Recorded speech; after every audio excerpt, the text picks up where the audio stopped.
क्या उत्तर प्रदेश में 4 करोड़ मतदाताओं के नाम कटने जा रहे हैं? नाम मतदाता सूची से हटाए जा रहे हैं। इसको समय पर मीडिया को चुनाव आयोग ने जानकारी नहीं दी। उन मतदाताओं को भी कटा हुआ मान लिया गया है जिनकी मैपिंग नहीं हो पा रही है। उनके नाम मतदाता सूची से जब फाइनल लिस्ट आएगी तो डिलीट हो जाए। 2003 के उससे हमारे यहाँ 1 लाख मतदाता जो है उसका मिलान नहीं हो पा रहा है, इन सबको हटा दो। इन मतदाताओं को भी जोड़ के बताया जा रहा होगा 4 करोड़। सत्ता पक्ष की चिंता है SIR। अभी आयोग ने हमारे साथ ये डाटा साझा नहीं किया है कि शहर में कितने मतदाता कट रहे हैं और देहात में कितने मतदाता कट रहे हैं। लखनऊ या गाजियाबाद में जो शहरी इलाका ज्यादा है वहाँ ज्यादा वोट कट रहे हैं, तो इसका नुकसान सीधे सीधे भाजपा को होगा। ये भाजपा के रणनीतिकार भी मानने लगे हैं। SIR खत्म होने तक आपको लगता है कितने नाम कटे? 26 नहीं, 26 के बाद 1 महीने और भी बढ़ा दीजिए, तब भी 3 करोड़ मतदाता यूपी से कटेंगे। DLOs ने साइन कर दिया और रिलेटिव से डिटेल ले ली, यस नो, उतनी डिटेल न भरने के बजाय थर्ड ऑप्शन पर चले गए। थर्ड ऑप्शन में जाने का मतलब है नोटिस मिलना। ये SIR नहीं NRC है। मुसलमानों में जो हम देख रहे हैं कि SIR को लेके उसी तरीके से उत्साह है जैसा NRC में। नमस्कार, मेरा नाम है उत्कर्ष चतुर्वेदी और आप देख रहे हैं अमर उजाला उत्तर प्रदेश की न्यूज रूम चर्चा। मेरे साथ मेरे वरिष्ठ सहयोगी अजीत बिसारिया जी मौजूद हैं। अजीत जी, सबसे पहले तो इस बात की भी हम लोगों को खुद ही की प्रशंसा कर लेनी चाहिए, इस बात की बधाई कि एक खबर जो SIR को लेकर आपने करीब 1 हफ्ते पहले दी थी उस पर एक तरीके से मुहर लगी है। उसी खबर का एक एक्सटेंशन अब मैं बात करना चाहता हूँ, और वो कौन सा वीडियो था इसके डिस्क्रिप्शन में हम उसका लिंक भी लगा देंगे अपने दर्शकों के लिए। क्या उत्तर प्रदेश में, बहुत सीधा सवाल मैं पूछ रहा हूँ, क्या उत्तर प्रदेश में 4 करोड़ मतदाताओं के नाम कटने जा रहे हैं? उत्कर्ष जी देखिए, ये एक ऐसी फिगर है जिसको आयोग जो है यथासंभव उसने कोशिश की है। चुनाव आयोग ने कितने मतदाता कट रहे हैं, उनके नाम मतदाता सूची से हटाए जा रहे हैं, इसको समय पर मीडिया को चुनाव आयोग ने जानकारी नहीं दी और पब्लिक को भी उन्होंने इस जानकारी को रूटीन बेसिस पर शेयर नहीं किया। इससे तमाम तरह के सवाल उठे और आपको पता ही है कि अमर उजाला ने हमने प्रिंट में सबसे पहले इसको प्रकाशित किया कि यूपी में 3 करोड़ मतदाता डिलीट होने जा रहे हैं और ये ASD कैटेगरी के हैं, एब्सेंटी हैं, शिफ्टेड हैं, डेथ है और या डबल वोटर है। तो ये उस कैटेगरी के मतदाता हैं, उनका 3 करोड़।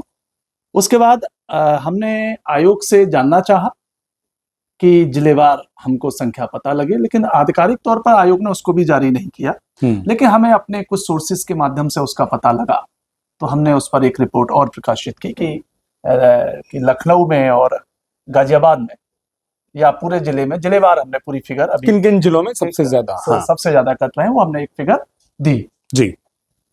अब ये सवाल है कि हमने 3 करोड़ फिगर दी थी, अभी हमने जब जिले का सारा रिपोर्ट इकट्ठी की तो उससे निकल के आया है 2.98 करोड़, यानी करीब 3 करोड़ ही 3 करोड़ है जी। जहां तक मुझे लग रहा है कि अब ये जो आप सवाल कर रहे हैं, क्या 4 करोड़ मतदाता के नाम कट रहे हैं, ये फिगर मुझे ठीक नहीं लग रही है। इसमें मुझे ऐसा लगता है कि इसमें 3 करोड़ मतदाता जो ASD होने की वजह से कट रहे हैं, प्लस शायद भूलवश या चूकवश उन मतदाताओं को भी कटा हुआ मान लिया गया है जिनकी मैपिंग नहीं हो पा रही है। मैपिंग मतलब 2003 की लिस्ट में जो नाम थे और वो अब उनको 2003 की मतदाता सूची से जिनकी मैपिंग नहीं हो पा रही है, जिनसे उनके नामों का 2003 की मतदाता सूची में उपलब्ध नाम और 2025 की मतदाता सूची में मिलान नहीं हो पा रहा है। ये करीब ऐसे ये इन मतदाताओं को भी जोड़ के बताया जा रहा होगा 4 करोड़ जी। यहाँ मैं आपको स्पष्ट कर देना चाहता हूं यहाँ अपने सारे दर्शकों के लिए कि जिनकी मैपिंग नहीं हो पा रही है, उसका ये मतलब कदापि ना लगाया जाए कि वो लोग, उनके नाम मतदाता सूची से जब फाइनल लिस्ट आएगी तो डिलीट हो जाएंगे। अब एक चीज में मुझे पूछिए सर, एकदम से ये मामला एक तो हमने स्पष्ट है, ये इसका ये मतलब ना लगाया जाए कि ये मतदाता डिलीट हो जाएंगे जिनकी मैपिंग नहीं हो पा रही है। उनका पूरा एक प्रोसीजर है, उसको पूरा किया जाएगा, अब वो मतदाता फाइनल लिस्ट में आएंगे। SIR के बाद भी वो प्रोसीजर चलना है, उसमें कई बार वो विकल्प आए थे, जैसे कि कई लोग 2003 के में नहीं है। नहीं, मैं आपसे कह रहा हूं कि जो हमारी मिलान जिनका नहीं हो रहा है वो जब हमारी फरवरी में फाइनल लिस्ट आएगी उसमें भी उनका नाम शामिल होगा। उनसे क्या होगा, उनके घर जाकर, ये स्टेट की जिम्मेदारी है जी, कि अगर ये 2025 की हमारी मतदाता सूची में इनके नाम शामिल हैं तो कैसे इनके नाम बचे रहें 2003 से मिलान ना होने पर भी। क्यों? क्योंकि अगर आप एक बात सोचिए, अगर जिला निर्वाचन अधिकारी ये कहते हैं कि भाई हम 2003 के उससे हमारे यहाँ 1 लाख मतदाता जो है उसका मिलान नहीं हो पा रहा है, इन सबको हटा दो, तो उसे ये साबित करना पड़ेगा ना कि 1 लाख लोग हमारे नागरिक नहीं है। ठीक बात है। तो ये जिम्मेदारी तो स्टेट की बन जाएगी। और जैसा हमने बिहार में भी देखा था कि फाइनल लिस्ट के प्रकाशन के बाद भी 2 हफ्ते का समय चुनाव आयोग को वहां सुप्रीम कोर्ट के आदेश पर मिला था कि लोग उसको चैलेंज करके या उसमें अपने दावे देकर, अपने कागजात देकर अपना नाम उस लिस्ट में भी दे सकते हैं। उत्कर्ष जी, जिला निर्वाचन अधिकारी, प्रत्येक जिला निर्वाचन अधिकारी या कहना चाहिए डीएम, वही जिला निर्वाचन अधिकारी होते हैं, यह जिम्मेदारी उनकी जिम्मेदारी है कि मतदाताओं के पास अगर दस्तावेज नहीं है तो उनके दस्तावेज, भाई उसमें क्या है, आप अगर मैपिंग नहीं हो पा रही है, एक सामान्य निवास प्रमाण पत्र बना दो। एक सामान्य शब्द में सर जो कोर्ट ने भी कहा था वो ये कि आप मतदाता से उसके मतदान का अधिकार नहीं छीन सकते, वो प्रोवाइड कराना होगा अगर वो ये साबित कर पा रहा है कि वो मतदाता है। देखिए बहुत थोड़ा सी मैं बता रहा हूं आपको, जो हमें अगर हम मैपिंग नहीं हो पा रही है उसके बाद नोटिस मिलेगा और जो डॉक्यूमेंट देने होंगे उसमें बहुत सामान्य से डॉक्यूमेंट ठीक बात है। वो क्या है, आपको जाति प्रमाण पत्र, राशन है, जाति प्रमाण पत्र दे दीजिए आप। हाँ। आप निवास प्रमाण पत्र 100 रुपए में बन जाता है, वो दे दीजिए आप। ठीक बात। जाति प्रमाण पत्र की भी यही है, 3 दिन 4 दिन में बन के आ जाता है। अब मैं इसके राजनीतिक एंगल पर आना चाह रहा था। आप समाजवादी पार्टी कवर करते हैं, मुख्यमंत्री योगी आदित्यनाथ ने भी एक खुले मंच से हमने उस स्टोरी को भी किया था जब संघ की एक बड़ी बैठक राजधानी लखनऊ में हुई थी और तब एसआईआर का मुद्दा आया था, ये हमने कहा था बंद कमरे के अंदर। लेकिन जब भाजपा के नए प्रदेश अध्यक्ष का विधिवत ऐलान हुआ तब मुख्यमंत्री योगी आदित्यनाथ ने मंच से अपने कार्यकर्ताओं से कहा कि एसआईआर की प्रक्रिया चल रही है, इसमें जुटिए, कई नाम ऐसे हैं जो नहीं जोड़े हैं, उसको जोड़िए, ये मत करिए कि आपका मतदाता बाहर रह जाए। और उस पर फिर अखिलेश यादव ने एक तंज कसा और उन्होंने कहा कि हमारे अपने जो बीएलओ हैं, हमारे अपने जो बीएलए हैं, उनकी जागरूकता के कारण, उन्होंने उनको बकायदा नाम दिया कि हमारे जो प्रहरी हैं उनकी जागरूकता के कारण हमारे नाम आ गए और फर्जी नाम नहीं आ पाए। क्या ये जो एक्सटेंशन ऑफ डेट है, तारीख बढ़ने की जो मियाद मिली है, और उसमें ये कहना कि 3 करोड़ जो आप भी कह रहे हैं आंकड़ा, ये 4 करोड़ अगर राजनीतिक दल जो कह रहे हैं कि ये नहीं हुआ है, क्या ये एक राजनीतिक मुद्दा बन गया है उत्तर प्रदेश में? देखिए मतदाताओं के नाम कटना एक बड़ा मुद्दा है। हमने पिछले वीडियो में भी आपको याद होगा, हमने केरल से कहा था कि जितना केरल के कुल मतदाता हैं, उस बात को यहाँ दोहराने की जरूरत नहीं है। दूसरी बात उत्कर्ष जी, पिछले वीडियो में हमने ये भी कहा था कि ये विपक्ष से ज्यादा सत्ता पक्ष की डिमांड है, सत्ता पक्ष की चिंता है एसआईआर। क्यों? क्योंकि उत्तर प्रदेश में अभी आयोग ने हमारे साथ ये डाटा साझा नहीं किया है कि शहर में कितने मतदाता कट रहे हैं और देहात में कितने मतदाता कट रहे हैं, कितने मतदाताओं के नाम कट रहे हैं। लेकिन हमारे पास जो हमारे रिलायबल सोर्सेस से जानकारी आ रही है, जो आयोग के पास आंकड़े उपलब्ध है, वो विधानसभा वार उपलब्ध है और शहरी विधानसभा क्षेत्रों में देहात की जो विधानसभा क्षेत्र है उनके मुकाबले 4 से 5% वोट ज्यादा कट रहे हैं। अब शहरी क्षेत्र में 4 से 5% ज्यादा वोट कट रहे हैं, 10% ज्यादा वोट कट रहे हैं। आप देखें लखनऊ या गाजियाबाद में जो है, जो शहरी इलाका ज्यादा है, वहां ज्यादा वोट कट रहे हैं। तो इसका नुकसान सीधे सीधे भाजपा को होगा। ये भाजपा के रणनीतिकार भी मानने लगे हैं। वही बात मुख्यमंत्री योगी आदित्यनाथ ने कल जिस मीटिंग की आप बात कह रहे हैं, प्रदेश अध्यक्ष के ऐलान के समय उन्होंने साफ किया, उन्होंने ये बात कही और उन्होंने ये चिंता जताई और लाजमी है ये उनका चिंता जताना। एक अंतिम सवाल जो मैं पूछना चाहता हूँ इस चर्चा में अजीत जी, वो ये कि 3 करोड़ मतदाताओं के नाम कट रहे हैं, जैसा आपने बोला प्रावधान है, क्या आपको लगता है कि अब जो एक्सटेंशन ऑफ डेट हुआ है, तारीख बढ़ी है और करीब 26 दिसंबर तक की पूरी प्रक्रिया चलेगी, क्या ये नंबर कम होगा? जो आपने कहा था कि अब वो सावधानी पूर्वक, और जैसा कल मंच से भी कहा गया कि भाई जिनके गलत भी जमा हो गए वो सुधार कर सकते हैं, उसके लिए बाकायदा प्रक्रिया है। जो थर्ड ऑप्शन की आपने बात कही थी कि कई थर्ड ऑप्शन में सिलेक्ट हो गए, वो तमाम प्रक्रिया है, क्या ये आंकड़ा 3 करोड़ पर ही होगा? अगर मैं आपसे सीधा सवाल ये पूछूं, एसआईआर खत्म होने तक आपको लगता है कितने नाम कटेंगे? देखिए मैं आपको बात बताऊं कि 3 करोड़ नाम ये जो कट रहे हैं, और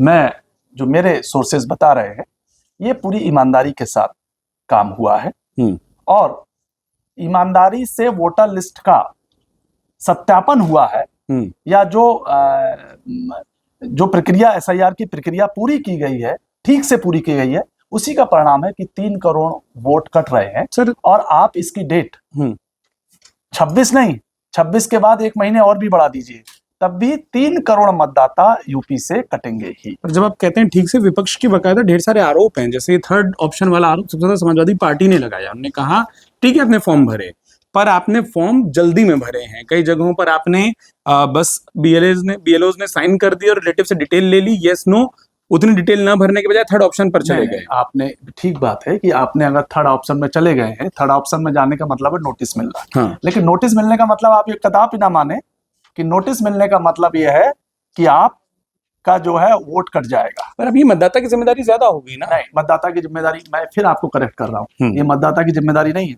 ये सिस्टम की, सरकारी मशीनरी की जिम्मेदारी है कि उसको वो आवश्यक दस्तावेज अगर नहीं है तो मुहैया कराएं जिससे वो वोटर बना रहे। ये जिला निर्वाचन अधिकारी की जिम्मेदारी है और इसीलिए चुनाव आयोग बार बार ये कह रहा है कि कोई भी पात्र मतदाता ना कटने पाए, हमारी जिम्मेदारी है। इसका मतलब क्या है? इसका मतलब ये है कि जिला, अगर मान लीजिए स्थायी निवास प्रमाण पत्र नहीं है उस व्यक्ति के पास। अच्छा, बहुत सिंपल उदाहरण है, मान लीजिए मुझे नोटिस आता है कि मेरे पास जो बीएलओ आया उन्होंने मेरा फॉर्म थर्ड ऑप्शन में भर दिया, अब नोटिस मेरे नाम का आएगा, फिर प्रक्रिया क्या होगी? नहीं, आपके नाम का नोटिस आएगा, आपको 12 जो मान्य डॉक्यूमेंट्स है जो आयोग ने जारी किए हैं, जिसमें राशन कार्ड है, जिसमें ड्राइविंग लाइसेंस है, जिसमें पैन कार्ड है, जिसमें क्या कहते हैं, मैं यही बोल रहा हूँ ना सर, बीएलओ की जल्दबाजी कारण वो मतदाता फिर एक बार वो कागज देने को बाध्य होगा। ये उसको दिक्कत होगी। मैं यही कहना चाह रहा हूं। नहीं, ये बात आपकी बिल्कुल सही है उत्कर्ष जी। मैं उसको, आप जब कह रहे थे तो मैं उस पर मेरा ध्यान हाँ। वोट कटने को लेकर, लेकिन हाँ मुश्किल तो होगी क्योंकि उसे 1-2 बार सुनवाई के लिए तो जाना पड़ेगा जी। पता लगेगा आज ईआरओ एसडीएम यहाँ मीटिंग में व्यस्त है, आज वहां मिलते में नहीं कर पाए,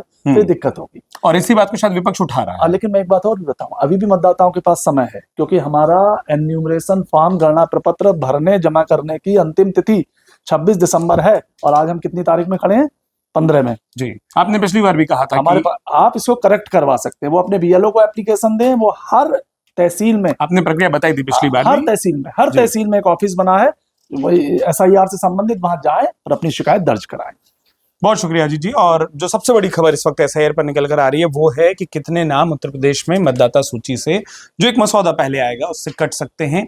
कंफ्यूजन भी है, राजनीतिक दलों के अपने दावे भी हैं, लेकिन जो आंकड़ा अजीत जी बता रहे हैं कि जो निर्वाचन आयोग से सूत्रों के जरिए, मैं उत्कर्ष जी आपको एक बात और बताऊं, समाजवादी पार्टी के नेतृत्व ने जो ये बात कही कि ये एसआईआर नई एनआरसी है और उसका नतीजा ये हुआ है कि एक बहुत बड़े हर तबका जो है, खासकर मुस्लिम है ना, मुसलमानों में जो हम देख रहे हैं कि एसआईआर को लेके उसी तरीके से उत्साह है जैसा एनआरसी में है। वो लोग अपना बाहर से आकर भी, हम लोग सब देख रहे हैं अलग अलग जगहों में, बाहर से आकर भी एसआईआर करा रहे हैं। तो इसका समाजवादी पार्टी की ओर से जो ये मैसेज गया कि एनआरसी है, तो उन्हें लग रहा है कि ऐसा तो अपने वोटर को जागरूक कर पाने में कामयाब हो।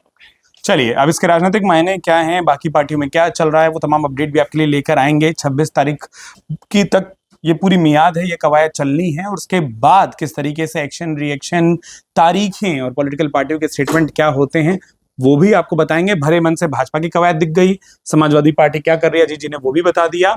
बहुत बहुत शुक्रिया सर, आपने अपना वक्त दिया, और तमाम दर्शकों का शुक्रिया। इस पूरी जानकारी के बारे में आपकी क्या राय है हमें कमेंट बॉक्स पे लिखकर बताएं। साथ में एक अपील ये भी है कि अगर एसआईआर की किसी भी प्रक्रिया से जुड़ा आप कोई सवाल पूछना चाहते हैं, कमेंट बॉक्स पे लिखिए। हम कोशिश ये भी कर रहे हैं कि एक दिन उस पूरी प्रक्रिया के बारे में एक डेमो वीडियो आपके लिए लेकर आए। बहुत कमेंट आ भी रहे हैं, बिल्कुल, इसलिए मैं कह रहा था आपके जो सवाल है वो बताइए, उन सवालों पर आधारित भी हम वीडियो बनाएंगे और उसमें अजीत जी का समय लेंगे कि कैसे वो दिक्कतें, प्रक्रियाएं, उस पर भी जो लोग पूछ रहे हैं उनके भी जवाब लिए जाएं। खुलकर लोग, अभी मैं कमेंट देख रहा था पिछली बार के वीडियो में, अच्छा लगा कमेंट पढ़कर, आप हमारे फेवर में भी बोल रहे हैं या हमारे खिलाफ भी बोल रहे हैं, दोनों हमारे लिए सीख है, कोई दिक्कत नहीं है।